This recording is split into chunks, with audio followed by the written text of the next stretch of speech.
My name is Specialist Lambert. I'm a combat medic. I'm originally from the United Kingdom. I came to the US on a student visa. After getting my green card in 2023, I decided to enlist. Shortly after arriving at Fort Stewart, I went to Civil Affairs selection and was selected. Since being at Fort Stewart, I contributed heavily to the fight house here. I'm really passionate about Jiu-Jitsu and MMA. He's gonna fall to one side, he's gonna clear the hook. I fail on the hip shovel and he scoots his hips out, okay? I've spent my time coaching, training at the fight house on Fort Stewart, trying to help develop the fight house and the community there. And hide it then with your chin so he can't grab it.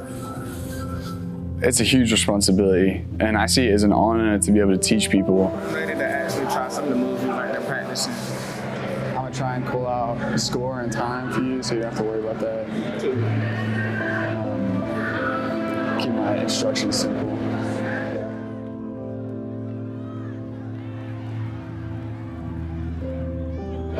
Let's pick that knee up and knee cut.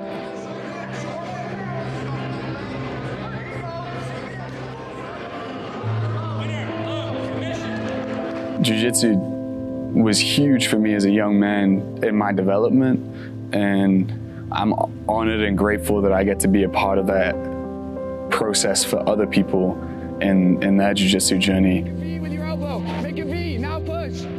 So I joined the Army. It's kind of a family tradition, something I'd always wanted to do since I was a kid.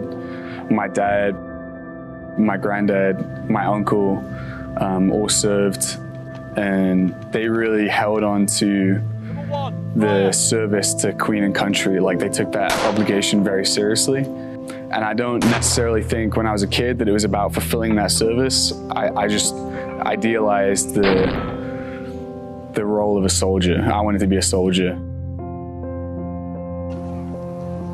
So my dad was UKSF, which is like a highly esteemed organization even within the British military.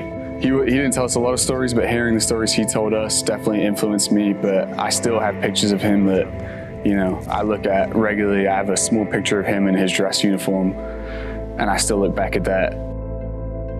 I had a long discussion about this with my dad before I joined the American military, because it was something he felt I should seriously consider what I was enlisting for. Because at the end of the day, we could be called to deploy and face the enemy, and I think in those moments he knew better than anyone that that's going to be when your reason for joining and your reason for being there is going to be what you're going to hold on to the most.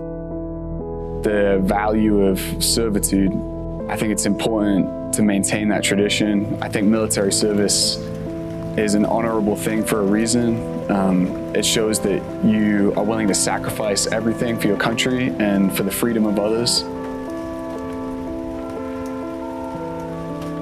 Coming in with some experience with medicine before becoming a combat medic made me take the training very seriously.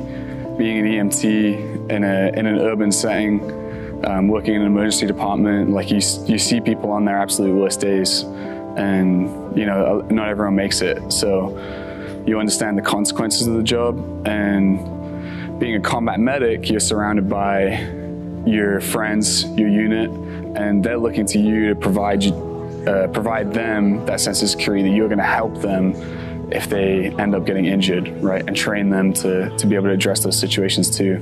So I have a lot of gratitude that people would put that faith in me to help them if need be, and I take that role very seriously.